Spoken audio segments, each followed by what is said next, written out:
Welcome back to HOA Stories, the place where ordinary neighbors face extraordinary battles. Today's story is one of quiet strength, unexpected authority, and an HOA that learned the hard way. Not every rule is theirs to enforce. This is the story of how the HOA called the cops on Daniel's wife for changing a cabin lock, and froze when she showed them who she really was. Let's dive in. The fading office light. Harold Bennett had always believed loyalty was a kind of shield. For nearly 40 years, he'd worked in the same building, on the same floor, surrounded by blueprints, prototypes, and the faint hum of machines he'd helped design. To most, he was simply the old engineer in the corner office. But the truth was, every major invention that had kept bright tech innovations alive had his fingerprints on it. At 68, Harold was slower than before. His cane clicked softly on the tiled floor as he moved from one drafting table to another. His left leg, weakened from an accident years ago, made each step careful. But his mind was sharper than ever. Late at night, when the office was empty and only his lamp glowed in the sea of darkness, Harold felt at peace. He didn't need applause or titles. His work was enough. Or so he thought. What Harold didn't know was that Karen Whitmore, Bright Tech's newly crowned CEO, had different plans. Where Harold saw family, she saw inefficiency. Where he saw legacy, she saw liability. And on a crisp Monday morning, that difference would shatter his world. The boardroom blow. The boardroom was unusually crowded. Harold was surprised when he was summoned. He entered slowly, cane tapping, and greeted colleagues with the warmth of someone who had seen them grow from interns to department heads. Karen Whitmore stood at the head of the polished table, her designer suit impeccable, her smile sharp but cold. Around her, the board members shuffled uneasily. "Mr. Bennett," Karen began, her voice as smooth as glass, "we want to thank you for your years of service." Harold tilted his head. Something about the tone felt rehearsed. "Effective immediately," she continued, sliding a folder across the table, "your position has been eliminated.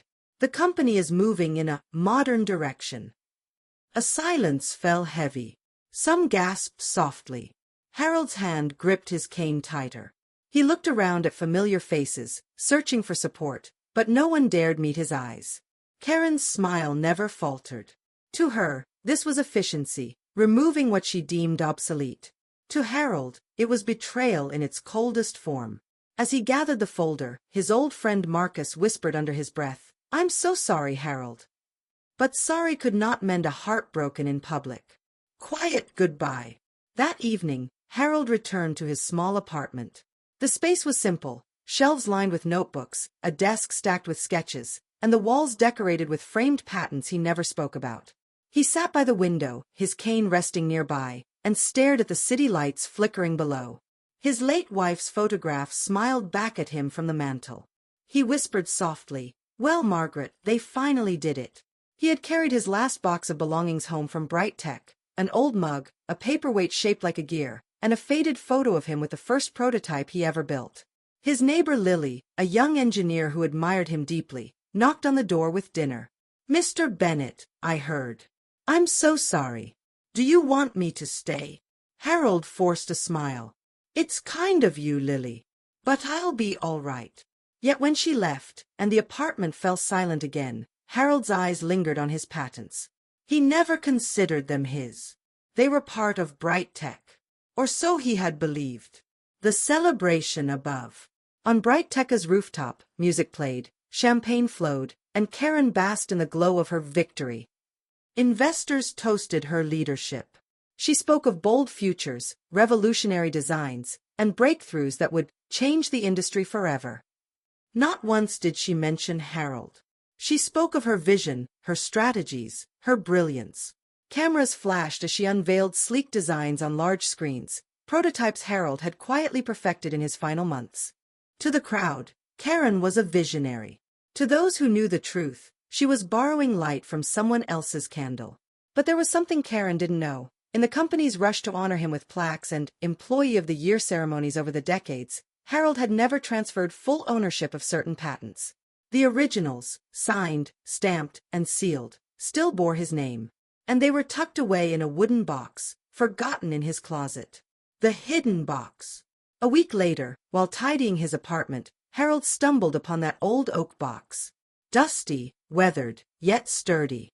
He opened it, expecting photographs or keepsakes. Instead, he found certificate after certificate, each one with his name printed boldly across the top. Patents. Dozens of them. Designs Bright was still using. Harold sat down slowly, his breath catching. All these years, he had trusted the company completely. He thought these papers were symbolic, not powerful. But here they were, the keys to everything Bright claimed as its own. When Lily came by to check on him, she noticed the papers scattered across the table. "Mr. Bennett, do you realize what these mean?" He shook his head. "I never cared for credit. I just wanted to build." "But they fired you," Lily said gently. "And they're still profiting from what's yours." For the first time, Harold felt a fire kindle inside him, not anger, but a sense of justice long overdue. Whispers in the hallway. Back at Bright employees were uneasy. Harold's absence was a wound no one wanted to acknowledge. Engineers spoke in hushed tones about his patents. Some remembered signing forms that referenced them. Others admitted Karen had brushed aside concerns when they asked. Karen sensed the unrest. At a staff meeting, she cut off questions with a dismissive wave. "No more talk about Bennett. This is a new era." But silence couldn't erase doubt. When the legal department quietly reviewed the company's intellectual property records, they stumbled on a terrifying truth. None of the flagship patents had been fully transferred. They belonged, legally and indisputably, to Harold Bennett. And if he chose to act, Bright could lose everything. Part 7. The Confrontation. One rainy evening, Karen appeared at Harold's apartment, her expensive heels clicking against the hallway tiles. She didn't knock gently, she demanded entry. "Harold," she said, forcing a smile, "let's be reasonable. You don't want trouble at your age. Sign the rights over, and I'll make sure you're compensated." She slid a check across the table, the sum large, but insulting compared to what his work was worth. Harold picked it up, looked at it, then set it back down. His voice was calm, but steady. "Karen, I never worked for money. I worked for people. For progress. What you're asking isn't about reason. It's about erasing me." For the first time, Karen's mask slipped. Her eyes hardened. She left without another word. But Harold knew this wasn't over. Part 8. The Public Unveiling. The annual Tech World Conference was the grandest stage of all. Bright had invested millions to secure its spotlight. Karen stood tall under the lights, dazzling the audience with promises of devices that would change the world. She unveiled prototype after prototype, all Harold's designs. Investors cheered. Cameras flashed. Then, from the back of the hall, a quiet stir began. A man, leaning on his cane, walked slowly down the aisle. It was Harold. The room fell silent. He reached the podium, his presence commanding in its quiet dignity. He held up a folder, the original patents, each bearing his signature. "These designs," Harold said softly, yet his voice carried, "do not belong to Bright Tech. They do not belong to its CEO. They belong to me. And they always have." Gasps erupted. Journalists scrambled. Investors shouted. Karen froze, her confidence unraveling before the world's eyes. The board's verdict. The fallout was immediate. News outlets ran the story nonstop. Bright Tech's stock plummeted overnight. Investors pulled out. The board convened in chaos. Karen tried to defend herself, but her arrogance left no allies. She was removed from her position in disgrace, her name forever tied to scandal. The board turned to Harold, begging him to return, to lead, to salvage what remained. But Harold, cane in hand, only smiled. "I gave you my life. I will not give you what's left of it. My time belongs to me now." He walked away, not as a man defeated, but as one finally free. The legacy lives on. In the months that followed, Bright Tech restructured, humbled by its mistakes. Harold, however, found a new purpose. With Lily's encouragement, he began mentoring young inventors at community workshops. He used the royalties from his patents to fund scholarships for students who couldn't afford engineering school.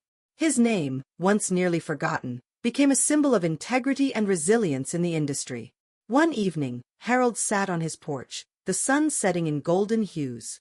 His cane rested beside him, and the world felt quiet, peaceful. "They fired me from a job," he whispered, smiling to himself. "But they could never fire me from my purpose."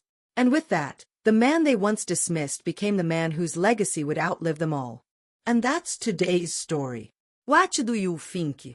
Did the HOA get exactly what it deserved? Drop your thoughts in the comments, and don't forget to like, share, and subscribe for more unbelievable HOA tales. Until next time, stay strong, and never let anyone steal your peace.